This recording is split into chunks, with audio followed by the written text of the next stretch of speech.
Hi, this is James Valvis, and today I'm going to be bringing you a new Poepinion. I do hope you like it. This is the only show on the internet where Edgar Allan Poe rises from the grave and takes over the body of a semi-bright, if he's even that, poet in Issaquah, Washington, and begins to spout on matters that are mostly literary in nature. And so I'm going to hand things over to Mr. Poe now. Okay, today we're going to be doing a talk on an essay that appears in The World's Last Night and Other Essays by C.S. Lewis called Lilies That Fester.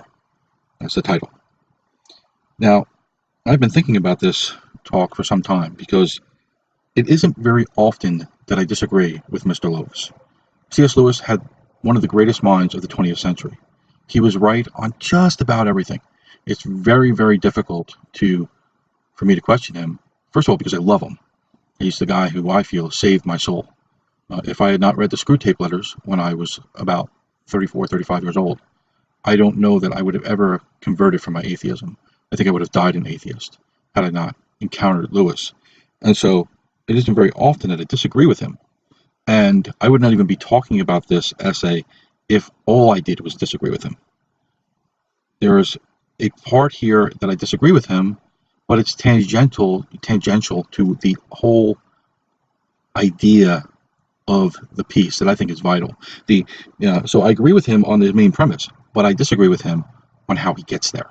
And so let's talk about what I disagree with first, because he builds on the idea of the problem of culture and the turning of culture into a religion. He's building on that idea, but the first thing he does is he compares culture to religion, and he says there's a difference. There's a difference between religion and the activity of religion. So let me read this to you, and I'll start to explain why I disagree with it. The word religion is extremely rare in the New Testament or the writings of mystics. The reason is simple. Those attitudes and practices to which we give the collective name of religion are themselves concerned with religion hardly at all. To be religious is to have one's attention fixed on God and one's neighbor in relation to God. Therefore, almost by definition, a religious man, or a man when he's being religious, is not thinking about religion. He hasn't the time. Religion is what we, or he himself at a later moment, call his activity from the outside. Now, this already runs into problems. And the reason it runs into problems is because there's a difference between not thinking about something at the time and not knowing it. Okay? Now, I may be playing baseball and not thinking I'm playing baseball, but I still know that I'm playing baseball. And I still know if I'm playing softball, I know I'm playing a specific kind of baseball. And so to say that you are not aware of religion is not exactly accurate. You are aware of it. It's just further back in your thoughts. It's not what you're doing at the time. Now, I think that if you were a Muslim and you were eating the Eucharist, religion would be very much in the forefront of your mind. You'd be saying, "Why am I doing this sacrament, this ritual that is not particular to my religion?" So it's always underneath the surface. So he's run into this problem already. He's run into a problem already. He goes on to say, Now, if I am certain of anything in the world," this is pretty surprising because he's about to say something that's wrong. "Now, if I am certain of anything in the world, I am certain that while a man is, in a sense, enjoying Don Giovanni or the Aristeyer, he is not caring one farthing about culture, the irrelevance of it." Now, okay, I don't think that's necessarily the case. He may or he may not be caring about culture. I don't think it makes a difference. I don't think that he may be caring that he's enjoying culture. He may not be caring if he's enjoying culture. He goes on to say, in Howard's End, Mr. E.M. Forster excellently describes a girl listening to a symphony. She's not thinking about culture, nor about music, nor even about this music. She sees the whole world through the music. Culture, like religion, is a name given from outside to activities which are not themselves interested in culture at all, and would be ruined the moment they were. Now, really. Now, I want you to say, imagine you're listening to Beethoven's Ninth Symphony, and you're listening to it and you're enjoying it, and you think this is, and you have the sudden thought that um, you feel really edified by this, you feel really ennobled by this. Does that ruin the experience? Now, it may take you somewhat out of the experience, but does it ruin it? Does it change the whole experience for you? I don't think that it does. I somewhat see what he's saying, that there's a, that there's a state that you go into when you're enjoying something, and that if you stop to look at yourself from the outside of that state, you lose the state. Okay, I get that. That's fine. But what he's going on is something beyond this. What he's saying is that it would not, it would be ruined. The whole thing would have been ruined, and that's not exactly true.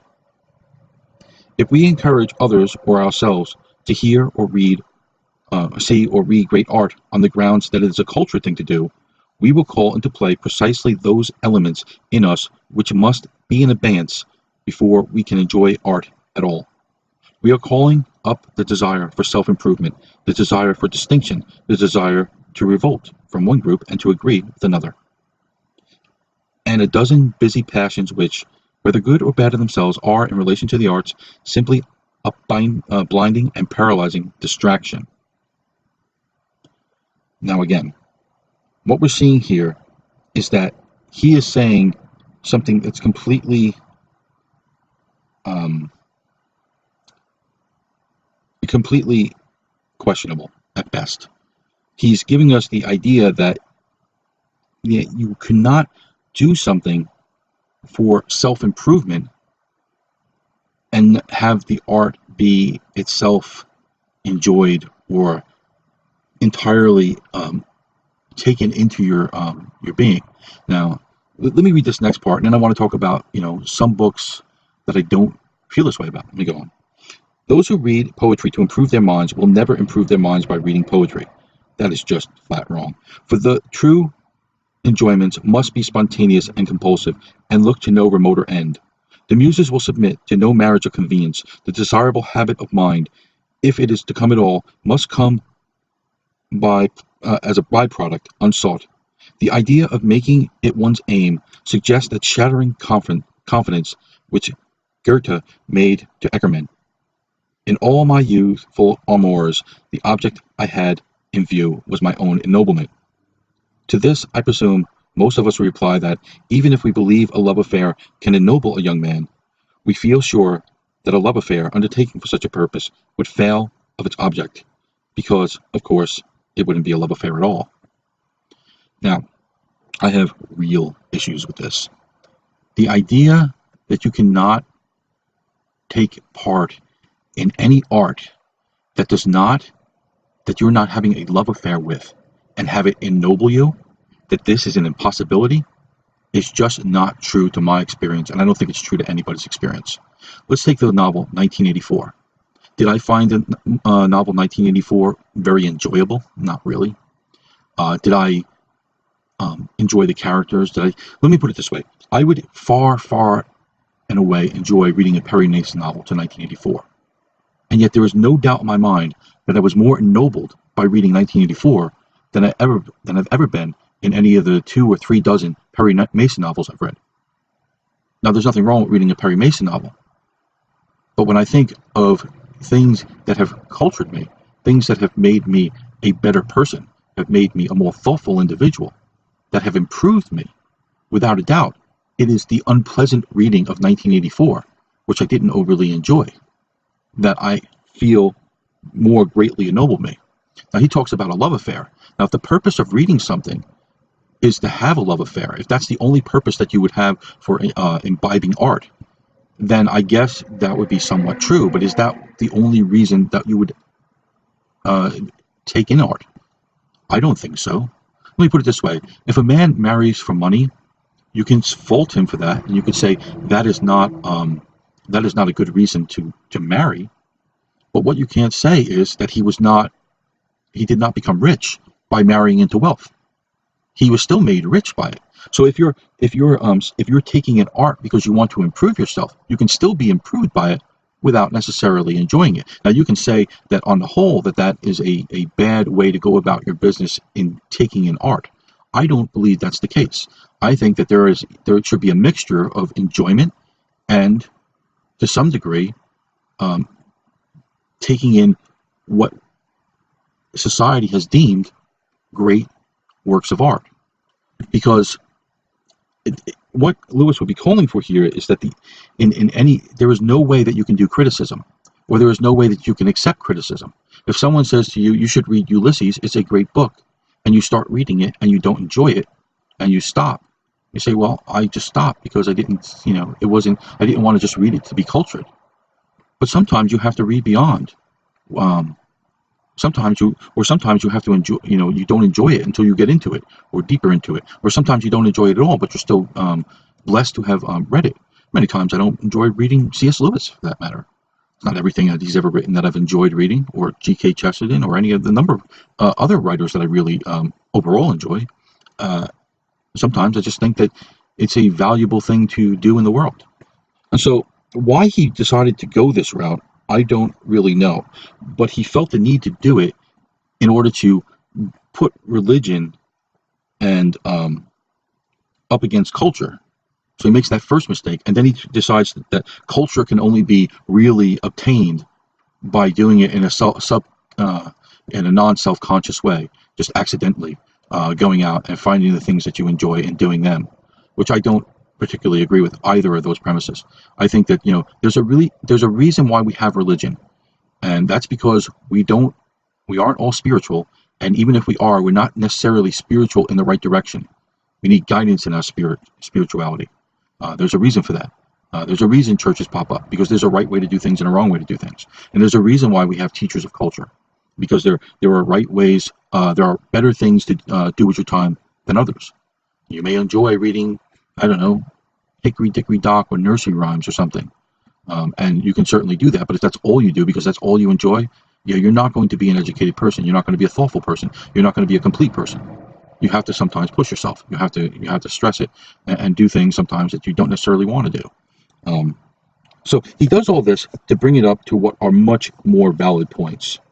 And um, when he starts talking, when he gets out of the talking about religion and culture to the individual, and he starts to talk about it in the collective, then all of a sudden it changes, it shifts, and I start to agree with him a lot more.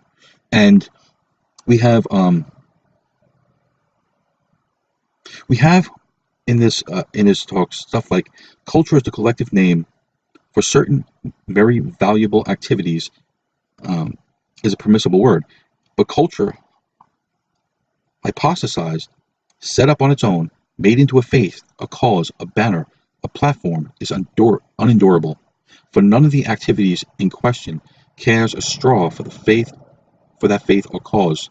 It is like a return to the early Semitic religion, where names themselves were regarded as powers. So what he's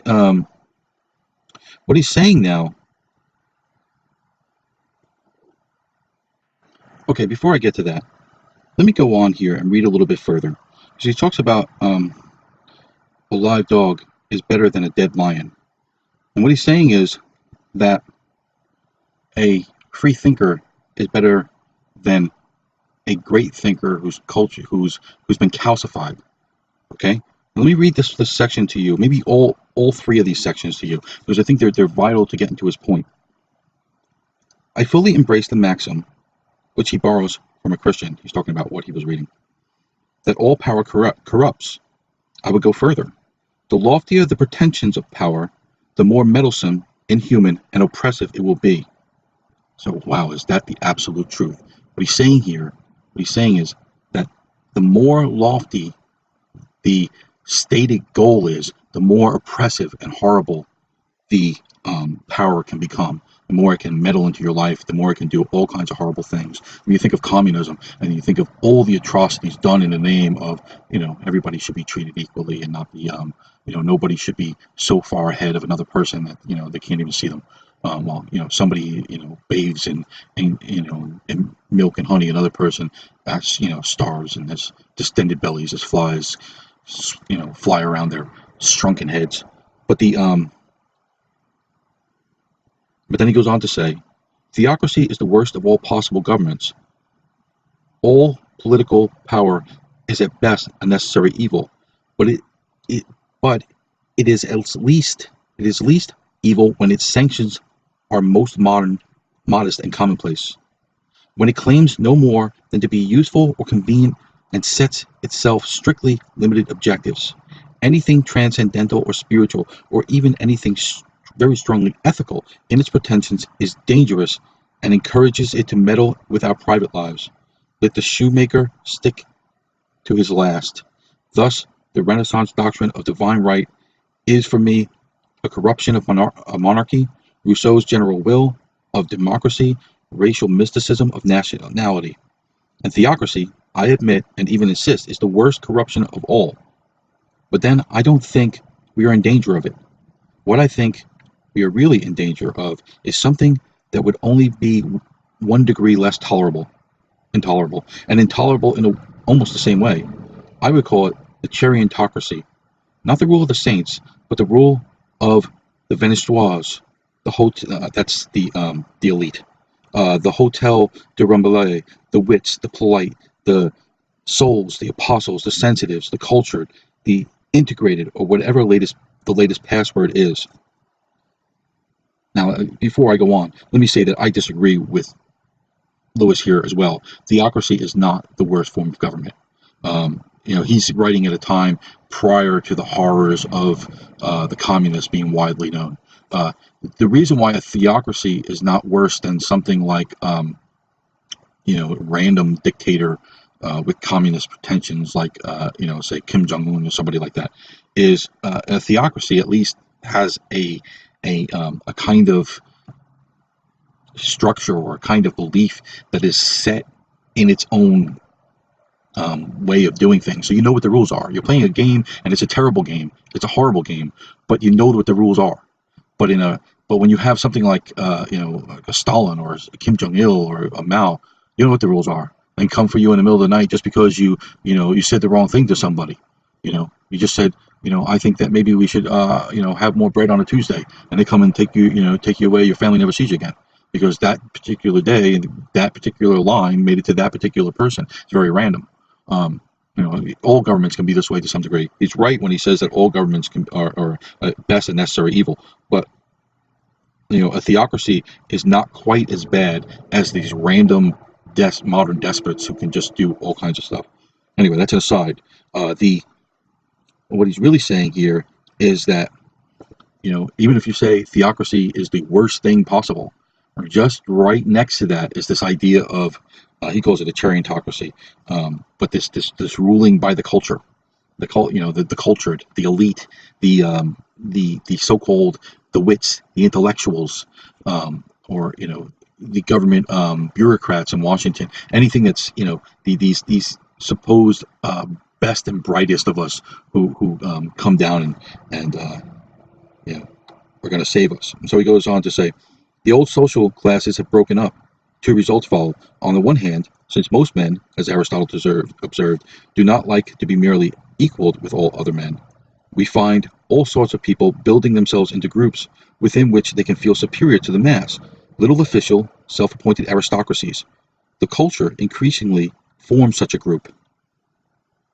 Now, I want you to understand that this is why academics love Marxism, because this is the way they see it, right? If you get rid of all income inequality, well, then these people don't really believe in equality. What they believe in is intellectual merit should decide who is on top.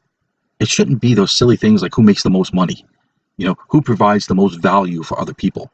That shouldn't be the thing that drives power and importance in the world. What is important instead is how deep and beautiful and thoughtful is your soul.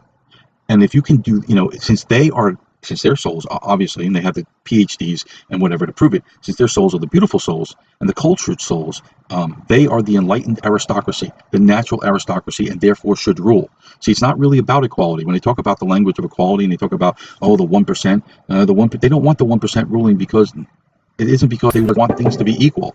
They want people to be under their foot. The cultured people want to be in charge. That is why you have cultural Marxism overrunning the arts, academia, Hollywood, all the rest of it. They think they should run things. They should be able to run your life. They should be in charge. They should be, and they would gladly give up money to do it. They would gladly do that because they don't want money to be the thing that decides who is in charge and who matters and that's why they hate Donald Trump so much. Donald Trump is a guy who they say, well, he doesn't read, he doesn't have a cultured soul like me, and therefore, he made a lot of money, but who cares about money? So he owns buildings, and he cheated to get that or whatever, and that's the way they see businessmen. So but there's this weird marriage also between business and this warped idea that you're the more cultured you are, the more you deserve power. And so he goes on to say,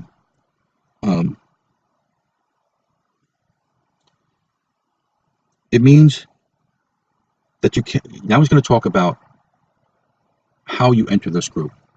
Okay, he's going to talk about because now he's talking about a tyranny now.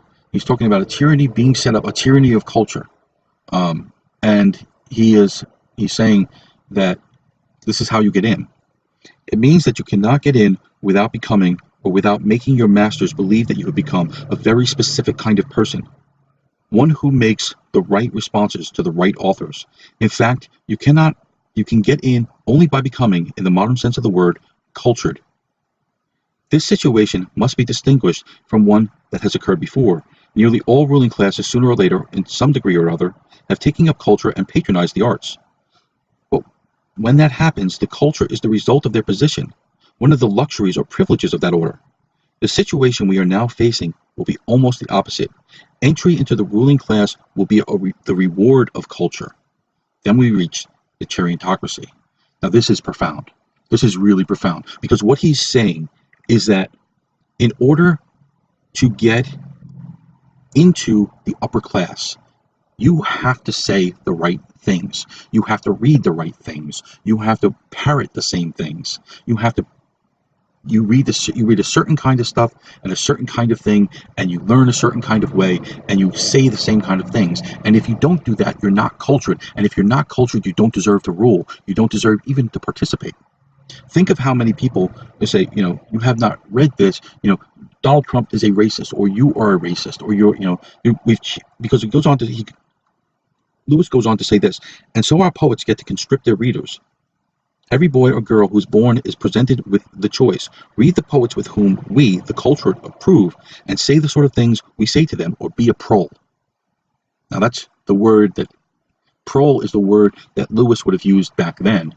But now that word prole has been replaced with other things like racist, homophobe, transphobe, xenophobe, deplorable, all kinds of other things. You're not in their caste, therefore XYZ. Therefore, you're not them. You don't deserve power. Not only are you don't deserve power now, but it's gone to the point, which Lewis didn't see, it's gone to the point where you're a horrible person.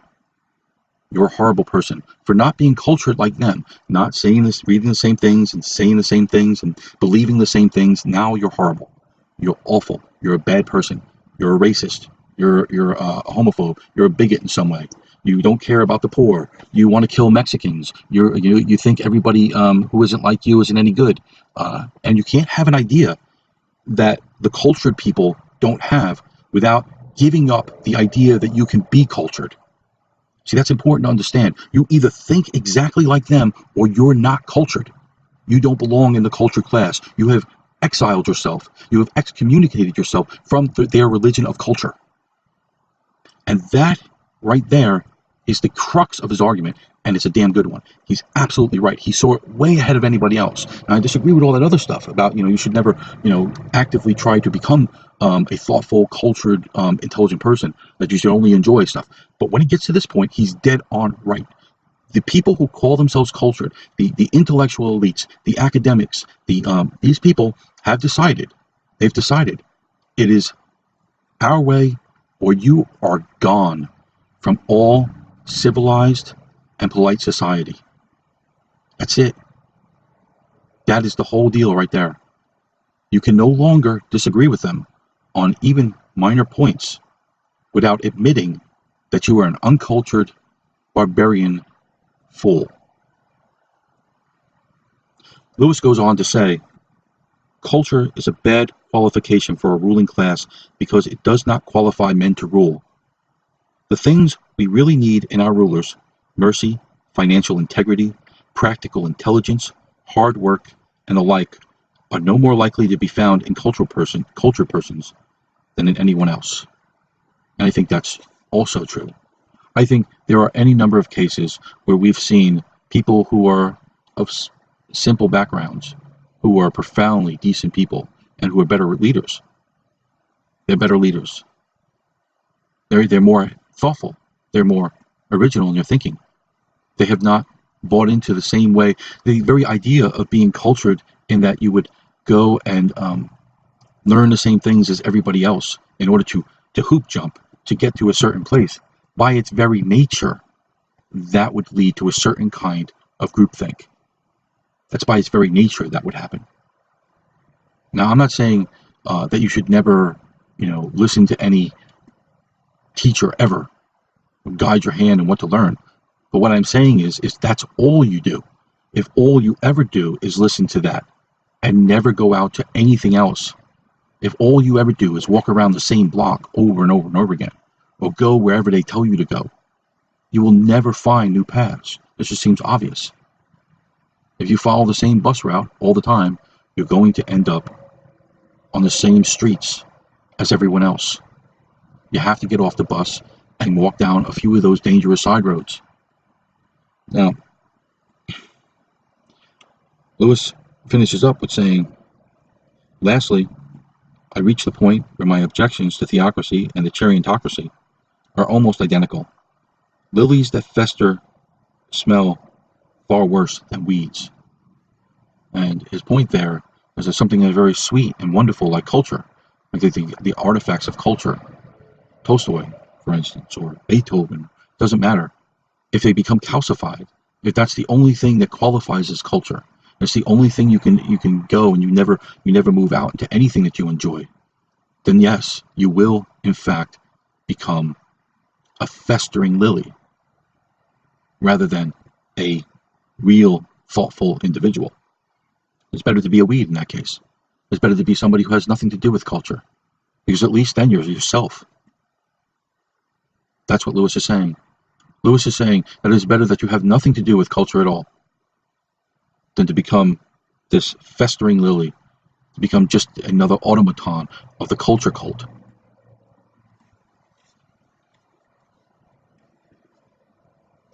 This is James Valvis. I've just gotten my body back from Mr. Poe. I have no idea what he was telling you people, but I do. I hope it was valuable to you. I hope you learned something. You found it interesting, and as always, I appreciate you listening, and God bless you.